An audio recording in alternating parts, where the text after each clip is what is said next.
The eyes of the world were fixed on one of the most revered monarchs of our time as events unfolded in the public arena, portending something significant.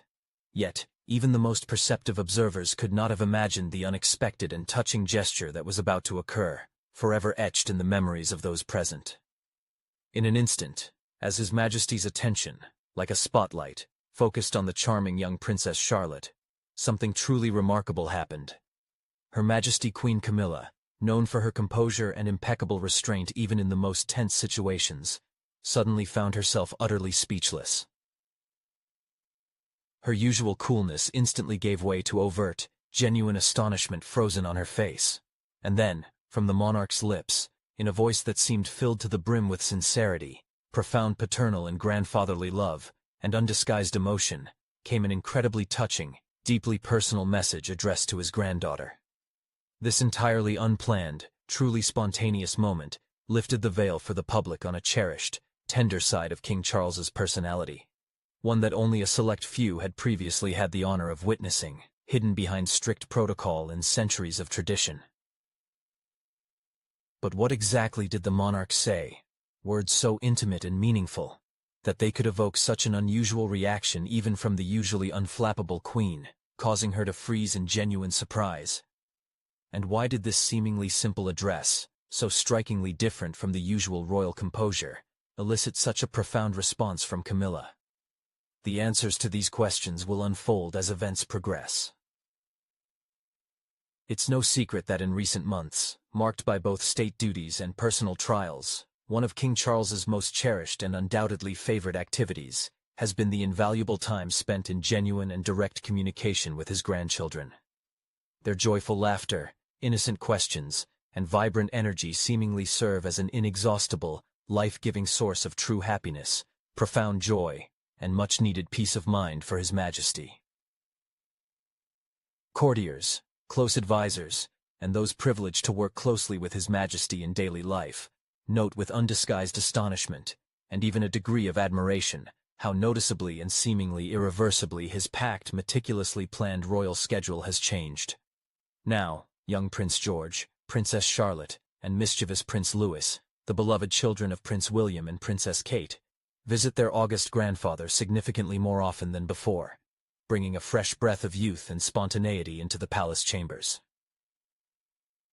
Moreover, in the highest royal circles, among those who closely follow the royal family's every move, a cautious but palpable optimism is growing regarding a much-desired prospect: that Prince Archie and Princess Lilibet, Prince Harry's children, will one day also be allowed to make a long-awaited visit to their grandfather, potentially healing old wounds. Overall, there is a strong impression that profound and, hopefully, irreversible positive changes have occurred in the relationships within the royal family, thanks to which the younger members of the dynasty, these young heirs to the throne, now feel much more accepted, unconditionally loved, and protected than ever before in their lives. Even the monumental walls of Windsor Castle have begun to transform, symbolizing His Majesty's new priorities. Rooms previously designated exclusively for official receptions and strict ceremonial protocols have now undergone a profound metamorphosis. One such space has been completely re-equipped, transforming into a secluded, warm, and welcoming room, created specifically for the youngest generations of the royal family. Where shelves once held ancient folios and valuable historical papers, colorful children's books now neatly line the shelves, opening up worlds of magical fairy tales and exciting adventures. In one corner of the room, art supplies patiently await their turn on easels, as if inviting artistic exploration. Brushes, paint palettes, and sets of crayons are carefully laid out, ready for immediate use, awaiting the creative impulse of young talents. This is truly a comfortable and hospitable sanctuary, arranged with exceptional care and deep attention to the needs of the youngest visitors. Such tangible transformations in the actual configuration of the castle rooms serve as clear confirmation of His Majesty's changed priorities. Photographs of all 5 grandchildren are proudly displayed in his personal study. According to those in close proximity to the monarch and involved in his daily activities, these priceless images are not tucked away in desk drawers or hidden in photo albums. On the contrary, they are strategically placed so that the king can see them daily, serving as a lasting, warm reminder of the deep and unbreakable emotional bond that unites him with his grandchildren. The monarch consistently finds time to meticulously review their schoolwork, read short notes and comments left for him, and admire their children's drawings. Even during periods when His Majesty is absorbed in numerous royal duties and important state affairs, these sincere and touching expressions of childish affection never go unnoticed. King Charles III's interactions with his many grandchildren demonstrate a marked difference from the often quite difficult and even strained relationships that developed between him and his own parents over many years. In the context of interacting with the younger generation, everything appears much more relaxed and light-hearted, completely free from the burden of complex emotional experiences or elevated demands inherited from the past. In this circle, he can simply appear before them as a loving grandfather, without the need to observe the strict formalities or royal protocol that invariably accompany his public life. Among all his grandchildren, Princess Charlotte, observers note, has managed to establish an especially deep and trusting bond with him. They have discovered a surprising number of shared interests, particularly in the areas of nature and the fine arts. This mutual and sincere passion has naturally contributed to their close bond. It is common to see them engrossed in conversations about various types of flowers, or discussing the habits of birds, sharing their personal observations and discoveries. When members of the royal family visit the king, they sometimes find precious minutes to delve into conversations about the intricacies of mixing colors for watercolor paintings, revealing the secrets of the palette. These outwardly simple, yet truly valuable and significant moments bring both of them immeasurable enjoyment and genuine joy. Queen Camilla, with her characteristic perceptiveness, closely monitors the development of these sincere and deep relationships. According to some sources very close to the royal court, Her Majesty has developed certain doubts and even some concern. Despite her unconditional and firm support for strong family ties and traditions, she is reportedly anxious that Charles's significant focus on his grandchildren could potentially distract him from performing his vital royal duties and urgent state affairs, which demand his complete and undivided attention. King Charles interacts with the children with surprising warmth and natural ease, which seemingly gives him a sense of liberation and inner freedom he rarely experiences in his elevated status as ruler. Queen Camilla, in contrast, demonstrates more formality and traditional reverence in her behavior. And while she invariably treats the children with kindness and courtesy, her interaction style differs significantly from the king's manners. It has become evident that the king and queen adopt different approaches to communicating with their grandchildren. While Camilla undoubtedly supports proper family ties, her method, observers note, lacks the spontaneous warmth and genuine emotional closeness that King Charles demonstrates. These discrepancies in interacting with the younger generation are beginning to cause increasing internal tension within the royal family itself.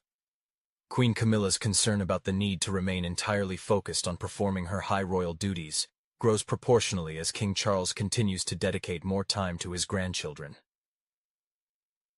Those close to the royal couple have already begun to notice signs that this still hidden divergence in views may eventually transform into much sharper and more open confrontations, capable of leading to unpredictable, even destructive consequences for the entire royal dynasty.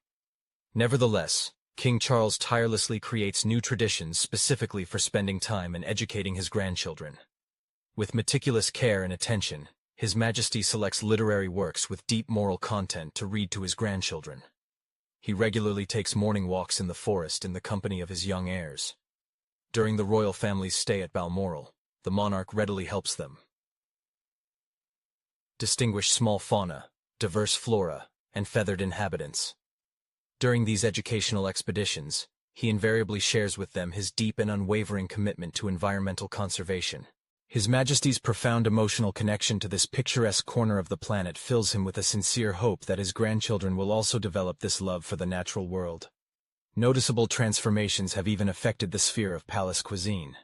From now on, kitchen staff always keeps special delicacies and treats on hand, in case the monarch's grandchildren arrive unannounced. It is particularly noteworthy that His Majesty, King Charles, sometimes personally takes on the responsibility of planning these sweet surprises. Previously, without a doubt, He would have delegated such duties to his courtiers, but now he derives genuine pleasure from this direct involvement. One of the latest family events most eloquently revealed this new, touching side of his personality to the world. For almost a full hour, King Charles enthusiastically assisted his grandson, young Prince Louis, in building a tall wooden tower out of building blocks during a private family gathering. His Majesty provided Louis with methodical support at each new stage of construction, maintaining remarkable composure and inexhaustible patience. He continued to stay by his grandson's side, completely absorbed in the joint activity, and even allowed his assistant, who had arrived to notify him of an upcoming business meeting, to leave. Furthermore, he personally prepares individual messages for each of his grandchildren. These precious letters, intended for important events such as birthdays, are never entrusted to his assistants for drafting or typing. Instead, each is handwritten by him, and filled with personal observations related to each child's unique interests and recent achievements. Even despite his extremely busy schedule and numerous obligations, such personal gestures vividly demonstrate the true depth of his care and keen, genuine attention to their lives. Indeed, he feels a truly deep and tender affection for his grandchildren. Their relationship continues to deepen steadily, opening a new, even more intimate and immensely touching chapter in his eventful life. Princess Charlotte, undoubtedly her grandfather's favorite, consistently wins the hearts of royal family members. Her calm, yet surprisingly confident demeanor makes a profound impression on an ever wider public with each new public appearance. Numerous observers invariably note her exceptional attentiveness to what is happening around her, as well as her unspoken but absolutely impeccable adherence to royal protocol. In addition, she apparently constantly shows care for Prince Louis, her younger brother, often watching him carefully and ensuring that his behavior conforms to accepted norms. Her protective and immensely touching, caring attitude towards her younger brother only further enhances the general admiration for her. King Charles harbored not only affection, but also a special pride for her. Whispers began to circulate within the palace that the monarch showed exceptional favor towards Princess Charlotte. He was convinced that something truly unique and outstanding resided within her. His Majesty had repeatedly noted how she exuded the same refined grace and elegance as her mother, Princess Kate. From her father, Prince William, she inherited a deep, unwavering sense of duty. However, beyond these traits, the princess possessed a genuine spark, formidable inner strength, and surprising independence that inadvertently evoked associations with her late grandmother, Princess Diana. It was this unique combination of such diverse qualities that further strengthened the king's emotional bond with Charlotte. Princess Charlotte demonstrated a lively and genuine interest in history. Despite her tender age, she invariably showed a deep fascination with the chronicles of her royal dynasty. The young princess delved into the structure and principles of the royal world with genuine curiosity, asking numerous questions about previous monarchs. Her inquisitive nature always found consistent and sincere encouragement from the king. In addition to sharing little-known facts that could not be found in ordinary historical works, His Majesty recounted significant, sometimes pivotal, historical events to her. He readily explained the true meaning of ancient royal customs and the rationale behind specific decisions or actions taken in the past. These conversations became a truly unique and precious part of their time together, strengthening their special bond. Conflicting emotions overwhelmed Queen Camilla as she observed the development of the warm relationship between her husband, King Charles, and Princess Charlotte. She invariably advocated for close family ties and fully understood the immense value of such connections, which form the foundation of any dynasty. However, at times, deep down, she privately experienced a certain unease. She was always saddened and annoyed by parallels to the figure of Princess Diana, especially when it came to the grandchildren, who were also the late princess's grandchildren. Despite these internal struggles, Her Majesty steadfastly continued to care for her family in her own unique way, not allowing these personal torments to override her duty and feelings. A very notable incident unfolded as Princess Charlotte's birthday approached. King Charles gave a direct order to completely clear his work schedule for that specific day. Such a decision was highly unusual, as the royal calendar was typically exceptionally packed, scheduled down to the minute, and extremely difficult, at times almost impossible. to adjust without serious consequences. However, the monarch did not deem it necessary to elaborate on his motives. He merely remarked in passing that in earlier times, the burden of responsibility did not feel so oppressive. This fleeting statement genuinely astonished seasoned court circles, who whispered among themselves, trying to decipher the true meaning of His Majesty's words. Undoubtedly, the sovereign felt a sincere and deep affection for this young princess. Everywhere, conversations were already actively spreading about Charlotte's striking resemblance to her mother. Many observers confidently noted that the princess and Diana shared surprisingly similar features. His Majesty, King Charles, naturally could not remain oblivious to such comments. As the significant date, her birthday, approached, he began to regularly hold a series of private, confidential meetings. The king constantly sought advice from a small circle of his most loyal and trusted advisors. These dialogues were remarkably concise and abruptly ceased as soon as anyone else appeared at the door. Such an atmosphere of strict secrecy enveloped the entire royal palace with an air of mystery, prompting many subjects to actively speculate and hotly debate the monarch's possible intentions. Just a few days before her birthday, Charlotte was granted exceptional permission to make a brief appearance at a grand state reception. And although her presence was fleeting, it nevertheless left an indelible and profound impression. With astonishing ease and natural grace, as if such an environment were commonplace for her, she glided smoothly through the vast ceremonial hall. Her behavior was impeccable. She perfectly mastered the art of receiving high-ranking guests and knew how to show them due and sincere respect. This sight immediately captivated foreign heads of state and diplomats, who were genuinely amazed by what they saw. Even the monarch himself could not help but acknowledge this outstanding performance. The naturalness and grace with which she carried herself in such a formal and demanding setting filled King Charles's heart with immeasurable pride. He was convinced that such displays of grace, dignity, and natural talent would shape and secure the future of the entire monarchy. The monarch, King Charles, showed genuine interest in her academic progress. He consistently inquired about her learning progress, regularly requesting detailed reports.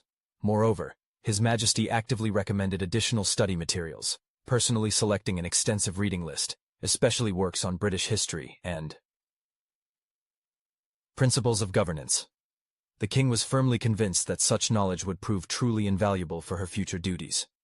He wished the princess to possess a comprehensive understanding of her nation, which she might one day be destined to represent with dignity. Her familiarization tours of the majestic palace halls invariably attracted special attention. This was due to her innate grace, genuine curiosity, and, most importantly, her deepening affection for her grandfather. However, not all members of the royal family shared the monarch's chosen approach. Prince William and Princess Kate, on the contrary, preferred completely different principles in raising their own heirs. Their royal highnesses adhered to a less strict and more comprehensive educational course, aiming for a harmonious development of personality. The monarch, for his part, made conscious efforts to avoid any hint of favoritism. However, his excessive involvement in this process sometimes caused certain friction. The king sincerely wished to remain absolutely impartial towards all his grandchildren, as he felt a sincere and deep affection for all of them without exception. Nevertheless, despite these aspirations, subtle but palpable nuances could be observed in the palace. Although Princess Charlotte was still very young, her individuality already noticeably distinguished her from other members of the royal dynasty. Usually, King Charles's conversations with Prince George revolved around fundamental concepts of responsibility and leadership. The monarch often pondered future times and the profound significance that ascending the throne would hold for young George. However, his dialogues with Princess Charlotte were of an entirely different nature. With her, he preferred to discuss delicate matters of feelings and foster creativity. It seemed that his desire was to help her more deeply comprehend human nature and the diversity of life circumstances. He demonstrated unwavering faith in her potential, in her capacity for development and self-realization. Meticulously guiding her, he observed with satisfaction how she systematically and with surprising confidence embraced her responsibilities, displaying inner strength and grace, despite some individuals' doubts about her capabilities. Queen Camilla, as a rule, consistently maintained her composure, even in the most stressful and tense situations, despite a hidden but constant fear of being overshadowed. However, this time, something within her irrevocably broke. One afternoon, she resolutely entered King Charles's private study. She had intended only to leave a short message on his desk, but her gaze involuntarily fell upon a document lying there. It was written in a bold, easily readable hand that unmistakably belonged to the king. The title read, "My Hopes and Aspirations for Charlotte." This title shook her to her core, causing sudden confusion. The document was never opened by her. She had no idea of its contents, but she suddenly felt a piercing, inexplicable fear. As the secret remained hidden from her eyes, she slowly left the study, carefully closing the door behind her. Her thoughts fluttered wildly, like a flock of anxious birds. Never before had her husband kept her in the dark about such important family matters. She was more troubled than she was willing to admit even to herself by this strange and entirely new concealment. Feeling deeply hurt, she dialed her sister's number.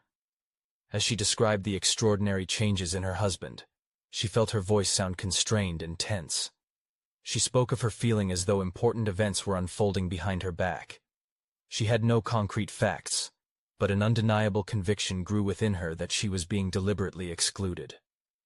In the following days, this unease only escalated, transforming into a constant anxiety.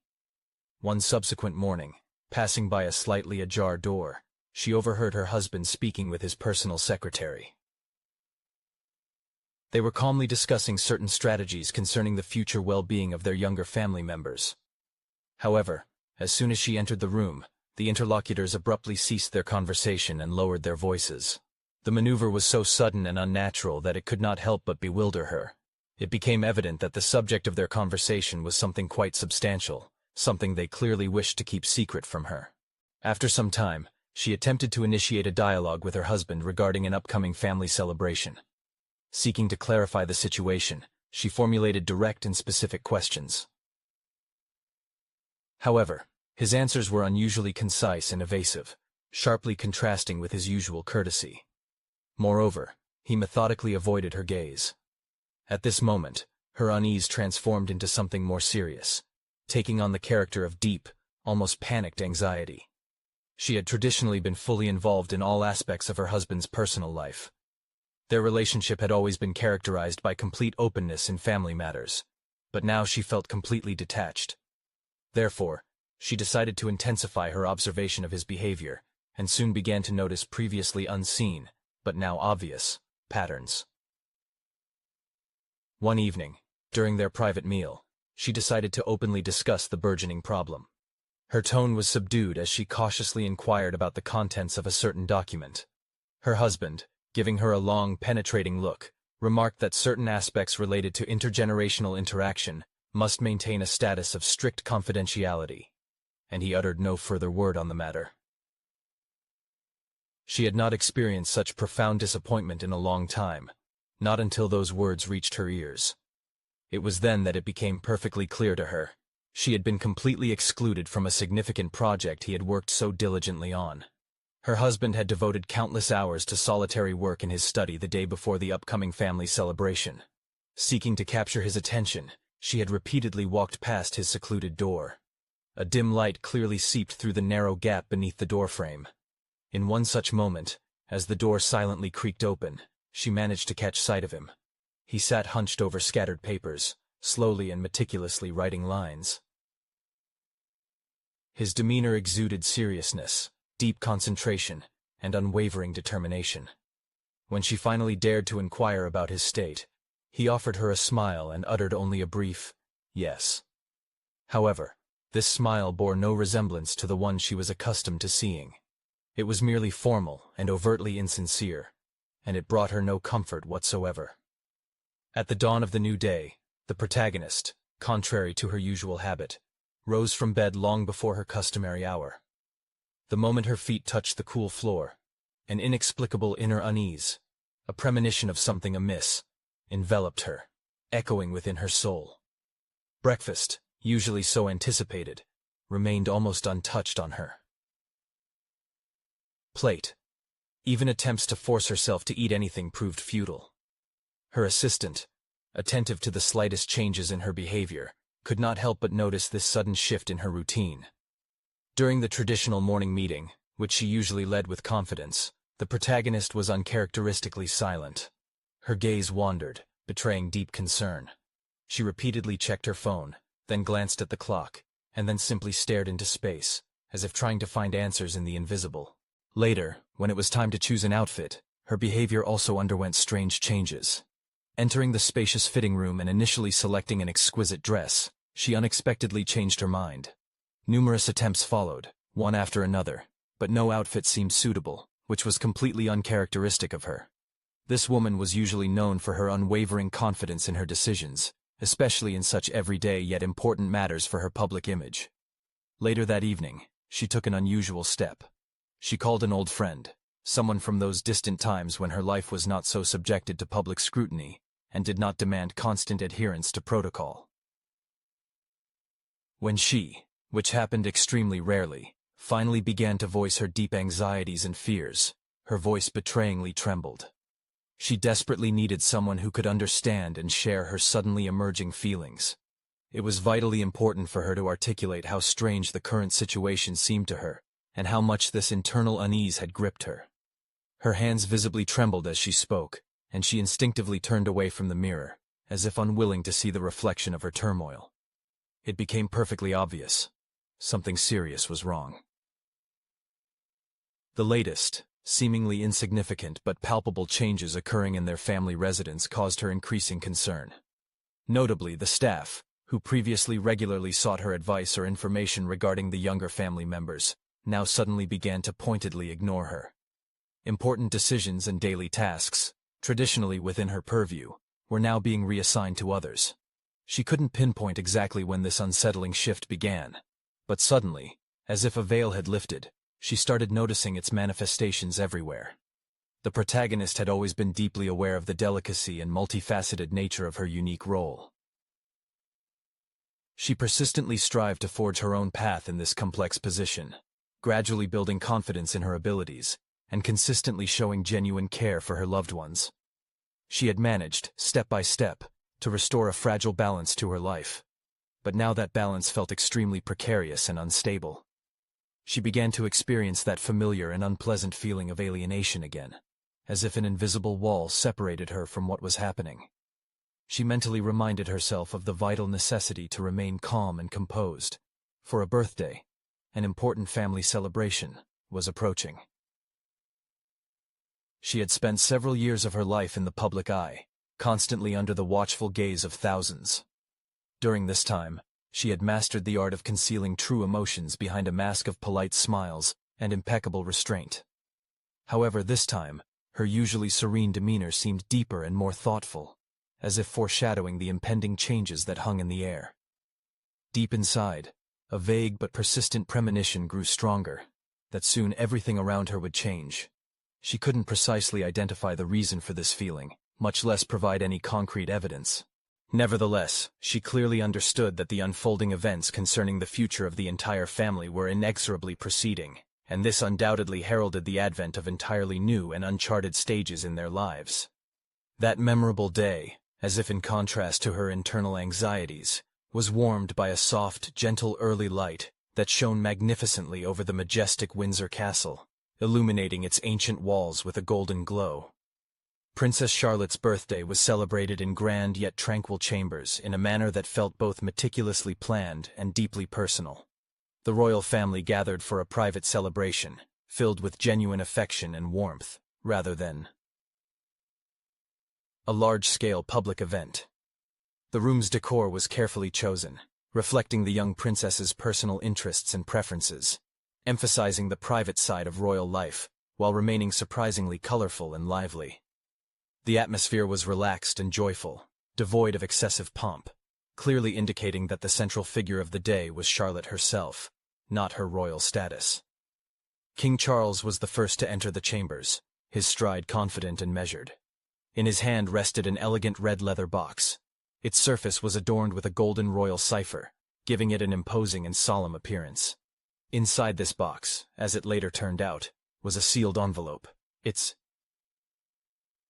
contents carefully considered and prepared long before this day.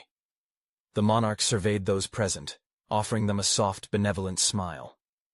The gazes of all gathered expressed restrained excitement, for everyone sensed that something truly significant and memorable was about to happen. When it was time to present gifts, King Charles delicately requested permission from those present for a brief private moment with his granddaughter. At the moment the monarch gracefully knelt to be at eye level with little Charlotte. Complete silence fell in the room, and all present froze in anticipation. Such a posture was atypical for a monarch, yet he adopted it with extraordinary tenderness, clearly expressing deep respect and tender affection for his granddaughter. When the monarch began his speech, absolute silence settled in the room. Everyone wished to hear every word. His words were thoughtful and came from the heart, and his voice was full of kindness and expressiveness.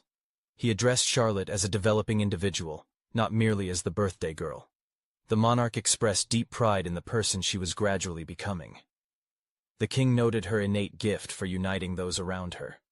He emphasized her unique ability to see a person's true essence, beyond their title and position. Her grandfather, King Charles, clearly saw that she treated people with genuine compassion and deep empathy.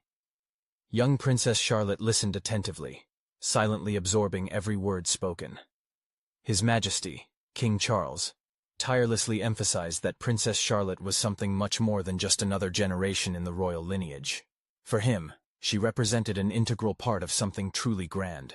She was destined to contribute to strengthening the future and fostering harmony in the most intimate family bonds.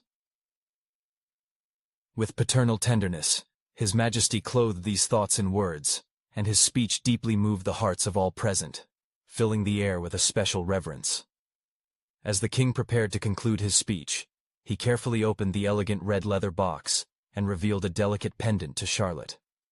The pendant was a true work of jewelry art, miniature and incredibly exquisite. It showcased the finest craftsmanship, intricately intertwined initials, crafted from noble gold and shimmering silver, creating a whimsical yet harmonious pattern. These initials belonged to both living and departed members of the royal family.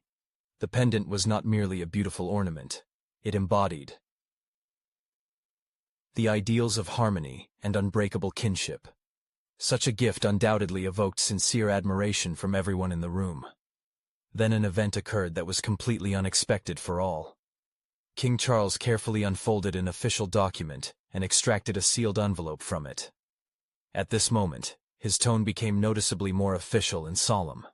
When he spoke again, he announced the establishment of the Princess Charlotte Foundation. This unique non-profit structure was designed to be a pillar for strengthening family bonds and providing comprehensive support to children in matters of their emotional well-being. The charitable goals of the foundation were carefully considered and deeply significant, intended to honor Princess Diana's legacy, as well as align with the modern strategic objectives of the royal family. For now, this organization will be managed by Prince William and Princess Catherine, the king explained. However, when the appropriate time comes, Charlotte herself will take over the management of the foundation and actively participate in its activities. He explained that this gift was for the future, something that would grow and develop with her. The foundation's activities will focus on crucial aspects, such as emotional resilience, healing, and love. It will always maintain its unique direction, functioning according to special principles. The king assured that, despite any future changes, the foundation would never deviate from its original purpose. He then proceeded to outline the key message. Surveying all the family members present, the monarch unequivocally stated that the foundation's activities should not be subjected to any external influence. The decision of precisely when and how Princess Charlotte would be involved in the foundation's affairs remained the exclusive prerogative of William and Catherine. As he uttered these important words, he addressed Queen Camilla directly. The message was crystal clear, yet his voice remained absolutely calm. Thus, he established certain boundaries that all members of the royal family were henceforth expected to follow. This moment felt like a truly significant part of his address. He gently, yet with unwavering confidence, outlined a new direction. Queen Camilla listened attentively, not uttering a word. She fully grasped the profound meaning and importance of the king's remarks. All present could clearly see that this was not merely a festive birthday speech. The future, therefore, was clearly defined by King Charles. He sought to ensure Princess Charlotte full freedom for her own development and an unobstructed path to follow her unique life journey. Furthermore, the monarch made it clear that he wished the family to remain focused on the most important aspects of their existence: love, mutual care, and strong emotional connections. After this, the celebrations continued, albeit at a more measured pace, yet all present remained deeply impressed by the king's message. In addition to traditional gifts, on that momentous day, Princess Charlotte was also bestowed with responsibility, profound trust, and a significant role in the future of the royal family. Her birthday transformed into something much more than just a joyous occasion. It marked the beginning of something truly significant and deeply personal: the sense of unbreakable closeness among family members persisted. As the room once again filled with light chatter and laughter, everyone present was touched by the king's message, which helped open a new chapter in the history of the royal family, characterized by stability and unwavering affection. Princess Charlotte's birthday celebration was not just another children's party, but an event of much deeper significance. It marked an epical turning point when King Charles made a deeply considered and strategically important decision that had a tangible and long-lasting impact on the dynasty. The monarch deliberately chose this day to clearly define roles and responsibilities within the royal family. This was his strategic approach to strengthening the prosperity of both the crown and all its subjects. He sincerely hoped that his plan would become absolutely transparent and understandable to all. As the royal family members gathered around young Princess Charlotte, showering her with kind wishes and bright smiles, various reactions and moods subtly began to emerge among those present.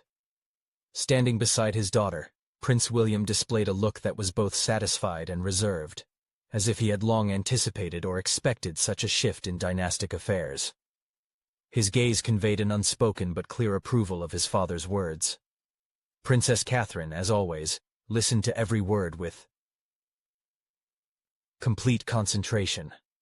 Her presence and demeanor indicated that she deeply understood the significance of this transition, remaining steadfastly by her husband and daughter, though initially maintaining an outward silence. In contrast, Queen Camilla maintained her usual reserve and formal manner, yet a slight hint of deep thoughtfulness was discernible in her demeanor. As she attempted to grasp the true long-term implications of this decision, both for the royal family as a whole and for her own role, her internal feelings fluctuated between deep reflection and careful self-analysis. The overall atmosphere underwent profound changes. On that memorable day, the monarch presented his heartfelt vision, which was to significantly impact not only his beloved granddaughter, but also everyone inextricably linked to the royal throne. What was initially perceived as an ordinary birthday celebration gradually transformed into an event of far greater and more comprehensive significance. King Charles, in concluding his speech, did not limit himself to standard closing statements. His voice sounded unusually gentle. Articulating his thoughts with exceptional clarity and deep thoughtfulness, he expressed a sincere desire for family members to feel a stronger emotional connection through this innovative initiative. He spoke of how the royal dynasty itself had instilled in him a profound understanding of the value of honesty, harmony, and tireless personal development. Over the years, these principles had only intensified, acquiring special significance. And now, seated on the throne, he wished for these fundamental tenets to define the course and future of the entire monarchy. As the celebration continued, Princess Charlotte experienced genuine delight when she received a highly significant symbolic gift from her grandfather. This gesture carried a deep, special meaning. A new charitable foundation was established in honor of the young princess, and the presented gift was merely a small but important part of a much larger plan. This was not simply adherence to ingrained customs or festive rituals. Through this act, King Charles made a forward-thinking decision to prioritize personal development and emotional well-being at the forefront of royal duty. He paved a new path for the monarchy's future, one designed to enable young members of the royal family to discover and assert themselves, relying not only on age-old traditions, but also on their own unique qualities and individualities. This specific instance vividly demonstrated how profoundly King Charles's philosophy had transformed. His Majesty no longer held the view that formal adherence to age-old traditions would suffice to ensure the monarchy's stability. On the contrary, he firmly believed that members of the royal family must feel internally harmonious and psychologically resilient, so that they could dedicate themselves to serving the nation with genuine fervor and inexhaustible energy. The monarch made targeted efforts to create an environment that would foster their comprehensive development as individuals. He deeply understood that members of the royal family are not just symbols, but living people endowed with genuine feelings and experiences. And he clearly saw that these deep internal experiences deserved as much careful attention and care as the diligent fulfillment of their high royal duties. This progressive concept found its practical embodiment within a unique initiative developed specifically for Princess Charlotte. Instead of being constrained by rigid roles that ran counter to her true individuality, she was given an unprecedented opportunity to discover and fully develop her unique gifts and abilities. She would not be required to artificially adapt or transform her true self. Rather, her innate peacefulness and natural generosity could be harmoniously transformed into something truly meaningful and practical for society. It was planned that the young princess herself would be able to actively shape her future role, drawing on her unique personal qualities and talents. Instead of being habitually ignored, her high emotional intelligence was to become a valuable asset, fully supported and developed. King Charles was convinced that precisely this approach would provide her with the necessary inner peace and solid confidence that would be crucial when taking on responsible future duties. Gradually, an increasing number of family members began to accept this new concept. After reflecting on all this for some time, Queen Camilla proceeded to express her own opinion. Since her entry into the royal family occurred significantly later, she clearly understood how difficult it was to find harmony between personal feelings and public expectations. The king's vision began to make deep sense to her. She started speaking more openly in private conversations, demonstrating not only understanding, but also a willingness to support this innovative idea. Her newfound ease indicated that she was also becoming more relaxed regarding the evolving nature of her work. She no longer needed to perform her duties in the old way. She felt more purposeful, as she could now focus on what was organic and productive for her.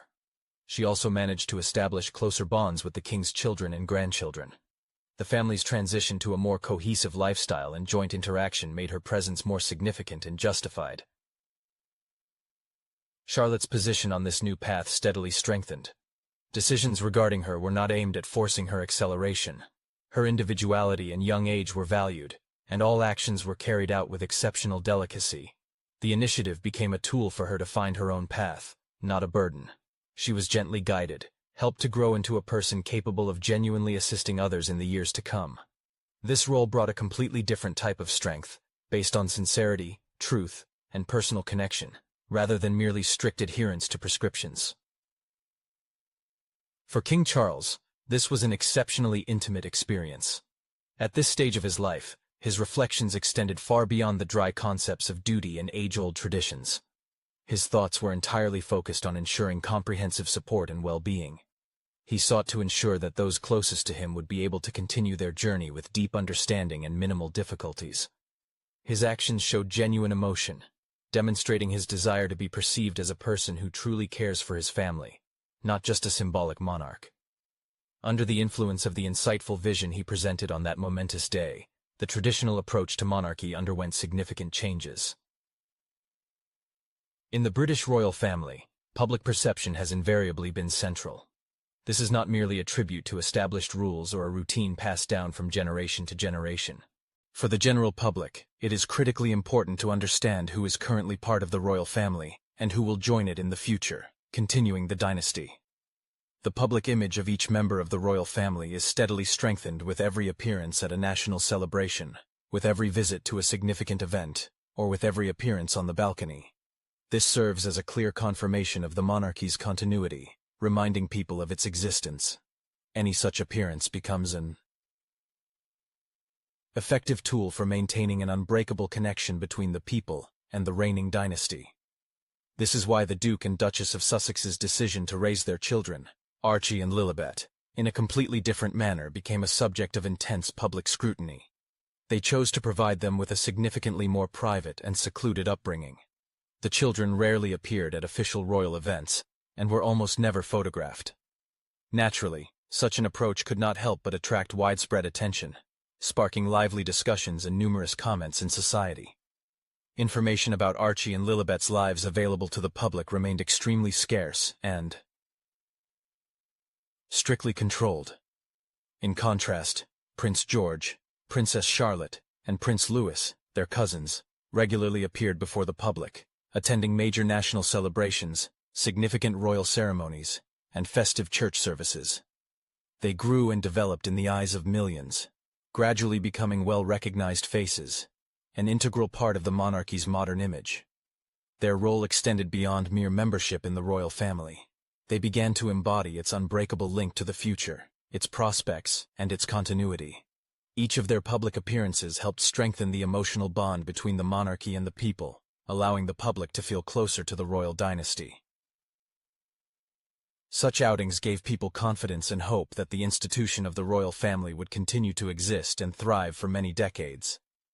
Thus, the strategy regarding the public activities of the younger members of the royal family was structured with absolute clarity and consistency. Indeed, regular public appearances have always been an integral element of the royal family's strategic approach, aimed at maintaining a lively and constant interest from the general public. The presence of representatives of the new generation, their active participation in public life, symbolizes for the subjects the undeniable continuity and unbreakable succession of the monarchical institution, its vitality and resilience over time. Consequently, the systematic public appearances of Prince George, Princess Charlotte, and Prince Louis serve as a powerful, visual symbol that convincingly demonstrates that the evolution and development of the monarchy continue, and this process occurs openly, in full view of the world, confirming its relevance and significance. At the same time, Lilibet and Archie demonstrated a significantly lower degree of public attention. Their appearances at public events were limited, and their upbringing took place outside the immediate environment of royal palaces and strict official duties. Unlike the traditional public appearances typically characteristic of royal family members, Prince Harry and Meghan have chosen a fundamentally different path. They have made every effort to ensure a more private and protected existence for their children. The couple has repeatedly emphasized the vital necessity of privacy and the ability for their children to grow up in a highly private environment. Their intention was to grant Archie and Lilibet a life experience significantly different from what Prince Harry himself went through, especially after he stepped back from active royal duties. However, not all members of the dynasty unequivocally supported their chosen new strategy. In private conversations, concerns were expressed and warnings voiced about the potential consequences for Archie and Lilibet's future standing within the context of the royal family. These discussions gained particular resonance when Prince Harry and Meghan began using the titles of Prince and Princess for their children. Some questioned the appropriateness of holding such distinctions when the children were not planned to undertake official royal duties. At the same time, other family members argued that these titles retain their inherent significance regardless of where the children live or their level of personal privacy. Nevertheless, there were certain concerns that a lack of public presence could significantly hinder the formation of a stable public perception of their affiliation with an institution where visibility and regular appearances traditionally play a key role. In the eyes of the wider public, Prince Archie and Princess Lilibet could gradually fade to the periphery of central royal activity if they are not regularly seen at significant official events, if their names are not frequently heard in public discourse, and if their interactions with royal relatives remain hidden from public view. Over time, their identification with the monarchy's public image risks becoming less tangible. Their degree of personal privacy can undoubtedly affect their public recognition.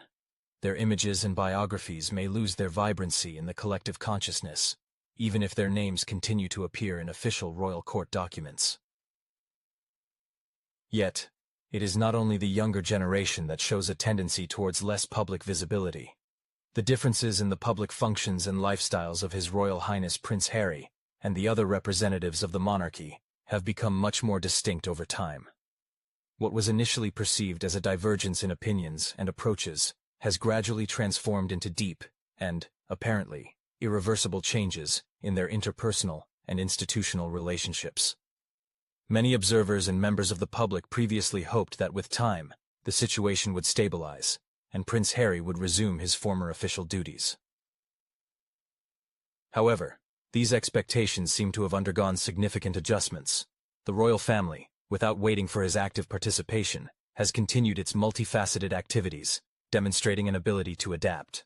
Prince Harry, Duchess Meghan, and their children are actively building their new lives, having chosen a path outside their native country. Although Prince Harry often references his past, his current public activity is marked by a completely different, noticeably divergent direction. Meanwhile, King Charles, Prince William, and their descendants steadily continue their regular public appearances. They consistently perform their official duties, attend numerous events, and thus remain at the very epicenter of royal life. Prince Harry, in contrast, often appears in public outside the official royal context, sometimes accompanied by Meghan. The differences in their public roles seem to become increasingly obvious and pronounced with each passing year.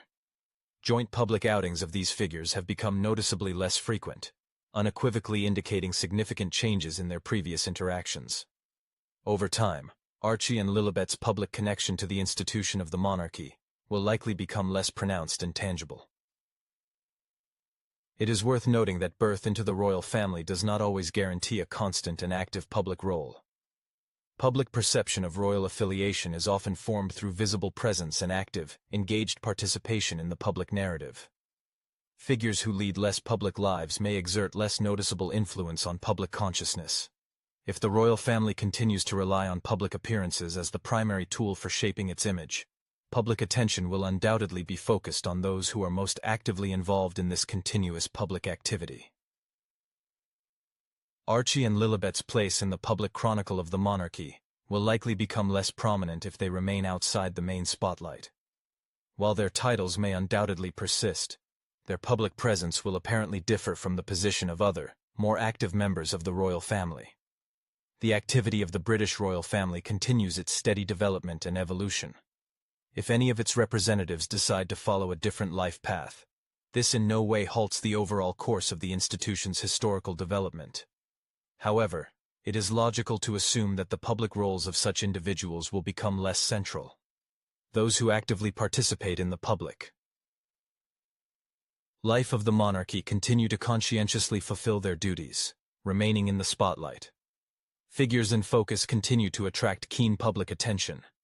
Even close relatives may be perceived as less connected to the public image of the institution if they are not seen or included in the main public narrative. This circumstance can significantly alter their connection to the monarchy's public role for Prince Harry and his children. Royal history continues its journey parallel to their new life away from home, shaping a future where their names may be mentioned significantly less frequently in the context of official activities. King Charles is reportedly finding deep satisfaction in now dedicating more time to his grandchildren. After many years of diligent and tireless service, his approach to daily affairs demonstrates a significantly more measured rhythm, which is a perfectly natural reaction to changing life stages. These subtle but noticeable shifts in his usual pace have been observed by many who work daily in close proximity to the monarch. In his every movement and manner of locomotion, a deliberate unhurriedness is evident, testifying to a new attitude towards the distribution of his energy. For most of his life, the king maintained an extremely busy and demanding schedule. He always took sincere pride in his activity and unwavering devotion to royal duties, consistently fulfilling them. His work often included numerous foreign trips, active interaction with the populace, and attendance at countless public events. However, those who closely follow his routine could not help but notice the natural and gradual adjustments in his daily activities. Official palace representatives explain these changes by asserting that royal duties constantly evolve over time, and His Majesty's current schedule is simply being adjusted to suit the monarchy's current needs. Nevertheless, staff who are daily present at the palace and directly observe what is happening are well aware that a deeper and more complex process of personal adaptation is actually taking place. Over the recent period, Queen Camilla has noticeably more frequently taken on official duties. She systematically attends events that were previously on the king's schedule. Official palace representatives interpret this as an organic distribution of powers, aimed at increasing the efficiency of the monarchical institution's functioning. Nevertheless, the public and observers cannot help but notice the increased frequency of such reassignments, emphasizing that Queen Camilla's involvement has acquired a distinct and permanent character. During a recent ceremonial garden party held at the magnificent Buckingham Palace, the head of state allowed himself to sit down several times, which did not go unnoticed by the numerous guests. Despite this, he actively and casually conversed with those invited, moving from one group of attendees to another, greeting everyone with a smile and exchanging pleasantries.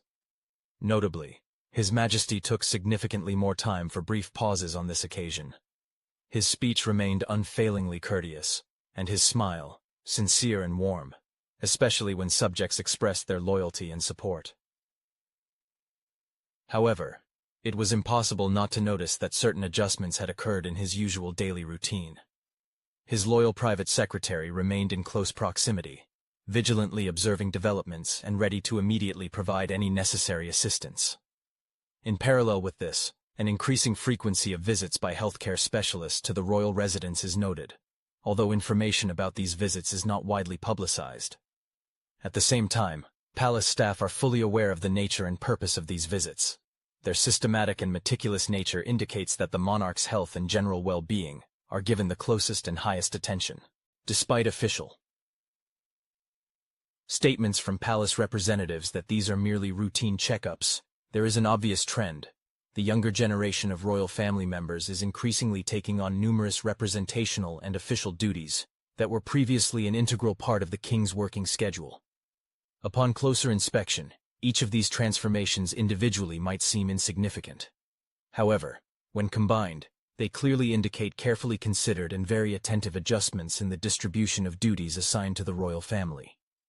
This, in turn, has led to the establishment of a more balanced and strategically planned atmosphere within the royal residence.